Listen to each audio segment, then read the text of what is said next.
है एक ऐसे महान राजा से जिनका नाम इतिहास में स्वर्ण अक्षरों में लिखा गया है, राजा विक्रमादित्य। राजा विक्रमादित्य वो शासक थे जिनका प्रभाव पूरी पृथ्वी पर था।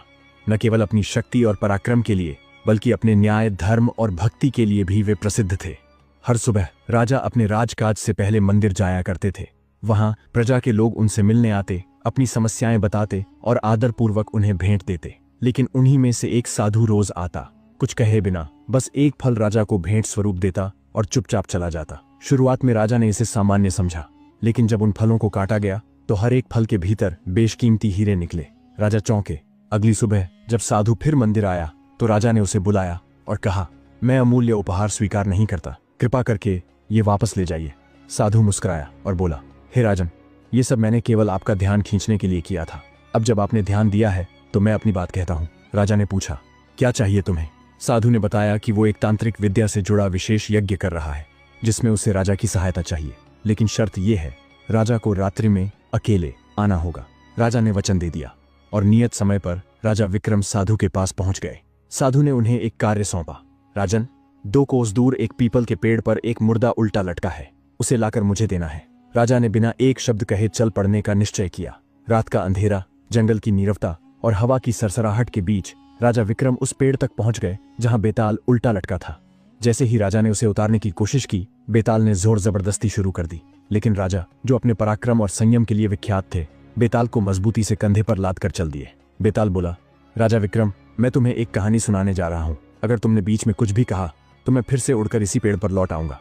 सुनने का साहस है तो सुनो। राजा चुपचाप सुनने लगे और बेताल ने कहानी शुरू की। कहानी थी सूर्यमल और चंद्रसेन की। 2 मित्र थे जो एक देवी मंदिर के दर्शन के लिए निकले थे। यात्रा के दौरान सूर्यमल की नजर एक सुंदर कन्या पर पड़ी। उसे देखकर उसका मन विचलित हो गया। वो कन्या को अपनी पत्नी बनाना चाहता था। उसने अपने मित्र के साथ जाकर उस कन्या के पिता से विवाह का प्रस्ताव रखा। कन्या के पिता ने प्रस्ताव स्वीकार किया, पर एक शर्त रखी। मेरी बेटी देवी माँ की परम भक्त है, वो सुबह शाम मंदिर जाकर दर्शन करती है, तभी भोजन करती है। मैं चाहता हूं कि विवाह के बाद भी उसका यह नियम बना रहे। सूर्यमल ने शर्त स्वीकार कर ली। विवाह संपन्न हुआ और सूर्यमल अपनी नवविवाहिता पत्नी को लेकर लौटने लगा। लेकिन रास्ते में डाकुओं ने बारात पर हमला कर दिया। बारात लूट ली गई और सूर्यमल और चंद्रसेन दोनों की हत्या कर दी गई। सूर्यमल की पत्नी किसी तरह बच गई। जब वह लौट कर आई तो उसने देखा दोनों शव पड़े हैं और उनके सिर धड़ से अलग हैं। वो रोने लगी, बिलखने लगी और अपने प्राण त्यागने का निश्चय कर लिया। उसी क्षण उसकी भक्ति और प्रेम से प्रसन्न होकर देवी माँ प्रकट हुई। देवी बोली, बेटी, अपने प्राण मत त्यागो, मैं इन्हें फिर से जीवन दूंगी, बस तुम उनके सिर और शरीर सही सही जोड़ देना।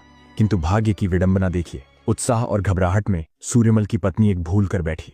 उसने सूर्यमल का सिर चंद्रसेन के शरीर से और चंद्रसेन का सिर सूर्यमल के शरीर से जोड़ दिया। अब बेताल ने राजा से प्रश्न किया, बताओ विक्रम, अब वह स्त्री किसकी पत्नी मानी जाएगी? राजा विक्रम ने बिना झिझके उत्तर दिया, सिर ही शरीर का मुख्य अंग होता है। सोच, पहचान और आत्मा सभी सिर में निहित होती हैं। इसलिए जिस शरीर पर सूर्यमल का सिर है वही उसका असली रूप है और वह स्त्री उसी की पत्नी मानी जाएगी। बेताल मुस्कुराया। उसकी शर्त यही थी कि राजा यदि बोलेगा तो वह वापस उसी पेड़ पर उड़ जाएगा, और ऐसा ही हुआ। बेताल फिर से उड़ गया और राजा विक्रम फिर से उसे लाने के लिए चल पड़े। अगर आप अगला भाग देखना चाहते हैं तो नीचे पार्ट 2 लिखना मत भूलिए। आपकी कमेंट से ही हमारी कहानी आगे बढ़ेगी।